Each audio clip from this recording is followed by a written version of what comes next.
Assalamualaikum warahmatullahi wabarakatuh. Perkenalkan, nama saya Rina Hairunisa dari Prodi Manajemen Pendidikan Islam. Di sini saya akan mempresentasikan tentang manajemen kurikulum pendidikan guna untuk memenuhi tugas UAS mata kuliah Manajemen Kurikulum Pendidikan. Manajemen Kurikulum Pendidikan. Konsep dasar manajemen kurikulum.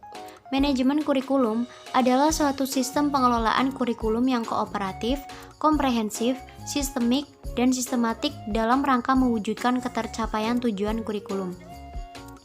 Ruang lingkup manajemen kurikulum.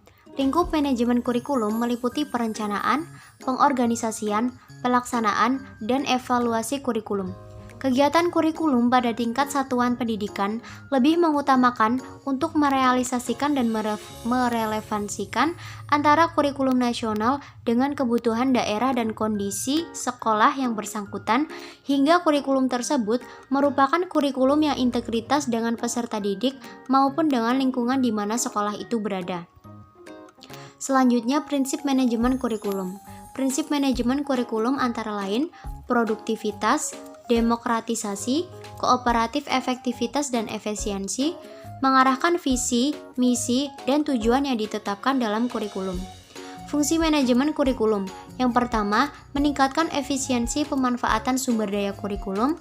Yang kedua, meningkatkan keadilan atau equity dan kesempatan pada siswa untuk mencapai hasil yang maksimal.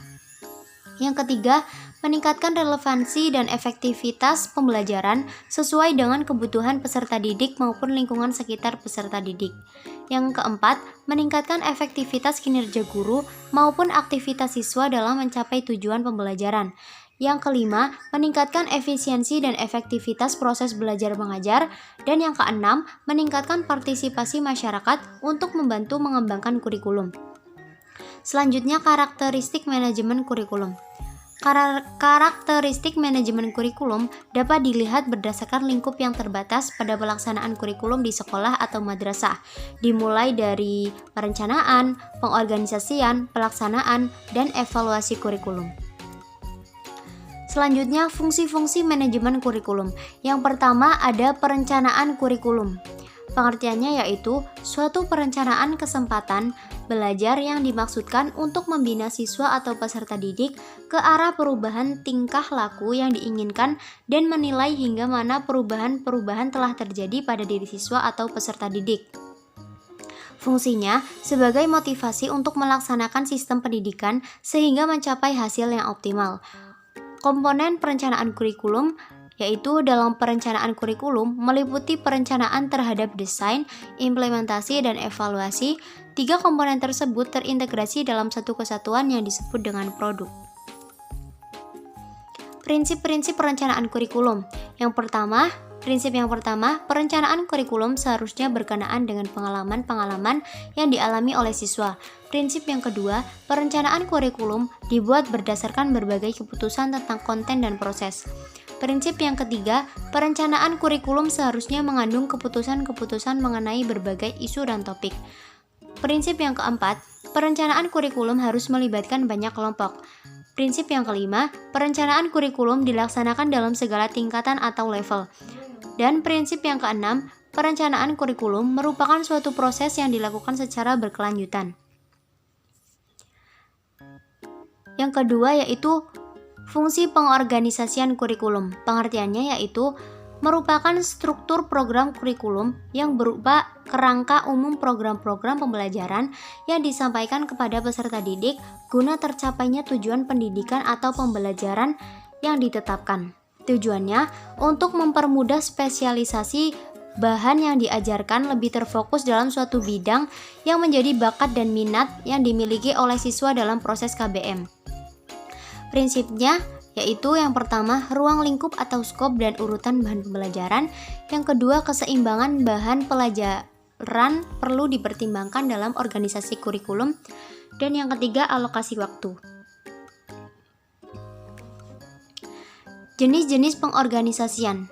Yang pertama ada mapel yang terpisah-pisah, yang kedua mapel gabungan, yang ketiga kurikulum terpadu, yang keempat kurikulum inti, dan yang kelima social function.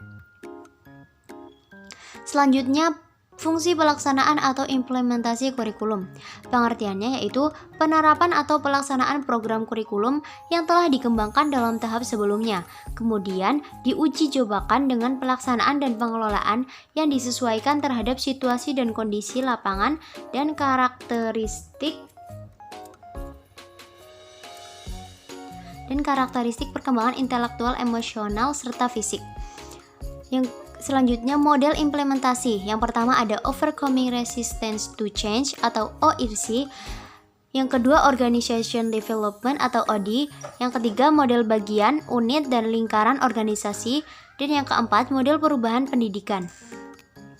Tahapan implementasi yang pertama ada perencanaan, yang kedua pelaksanaan, dan yang ketiga evaluasi. Pendekatan implementasi kurikulum. Yang pertama, ada fidelity perspective. Jackson menyebutkan bahwa dalam fidelity perspective, kurikulum dipandang sebagai rancangan atau program yang dibuat di luar ruang kelas. Yang kedua, mutual adaptation. Pendekatan ini mempunyai ciri pokok dalam implementasinya. Pelaksanaan kurikulum mengadakan penyesuaian berdasarkan kondisi real, kebutuhan, dan tuntutan perkembangan secara kontekstual. Yang ketiga, enactment kurikulum, yaitu perspektif enactment kurikulum memandang bahwa rencana, program, atau kurikulum bukan merupakan produk atau peristiwa, melainkan sebagai proses yang berkembang. Selanjutnya, fungsi pemantauan atau monitoring kurikulum. Pengertiannya, suatu proses pengumpulan dan analisis informasi berdasarkan indikator yang ditetapkan secara sistematis dan kontinu tentang kegiatan atau program sehingga dapat dilakukan tindakan koreksi untuk penyempurnaan program atau kegiatan selanjutnya. Sasaran monitoring yaitu kepada guru untuk aktivitasnya meliputi sikap, perhatian, minat, dan keterampilan dalam mengimplementasikan kurikulum. Monitoring terhadap materi pembinaan maksudnya untuk melihat materi pelajaran yang digunakan dalam pelaksanaan pembelajaran, apakah sesuai atau tidak dengan kompetensi yang ingin dicapai. Tujuan sistem pemantauan. Tujuannya adalah untuk melaporkan kinerja sehubungan dengan praktik-praktik tertentu di seluruh sistem secara keseluruhan untuk memantau efektivitas program dan kebijakan dalam mencapai hasil yang direncanakan. Kegiatan pemantauan kurikulum bertujuan untuk yang pertama, mengkaji apakah pelaksanaan kurikulum di lapangan telah sesuai dengan rencana. Yang kedua, mengidentifikasi masalah yang timbul dalam implementasi kurikulum di lapangan agar langsung diatasi. Dan yang ketiga, melakukan penelitian pola kerja dan manajemen yang digunakan sudah tepat untuk mencapai tujuan yang telah ditetapkan. Selanjutnya ada fungsi evaluasi kurikulum.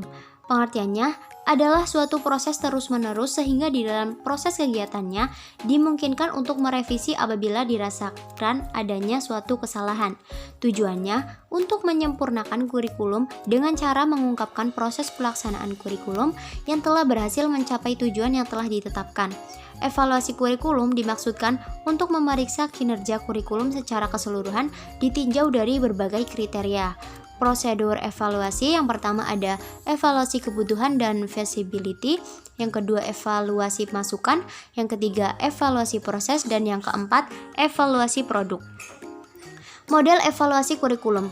Evaluasi kurikulum menggunakan model penelitian didasarkan atas teori dan metode tes psikologis dan eksperimen lapangan. Yang kedua, evaluasi model objektif. Yang ketiga, evaluasi model campuran multivariasi. Selanjutnya, prinsip evaluasi kurikulum. Yang pertama, tujuan tertentu. Artinya setiap program evaluasi kurikulum terarah dalam mencapai tujuan yang telah ditentukan secara jelas dan spesifik. Yang kedua, bersifat objektif, dalam artian berpijak pada keadaan yang sebenarnya, bersumber dari data yang nyata dan akurat yang diperoleh melalui instrumen yang handal. Dan yang ketiga, bersifat komprehensif, mencakup semua dimensi atau aspek yang terdapat dalam ruang lingkup kurikulum. Sekian penyampaian materi dari saya. Apabila banyak kesalahan mohon dimaafkan. Wassalamualaikum warahmatullahi wabarakatuh.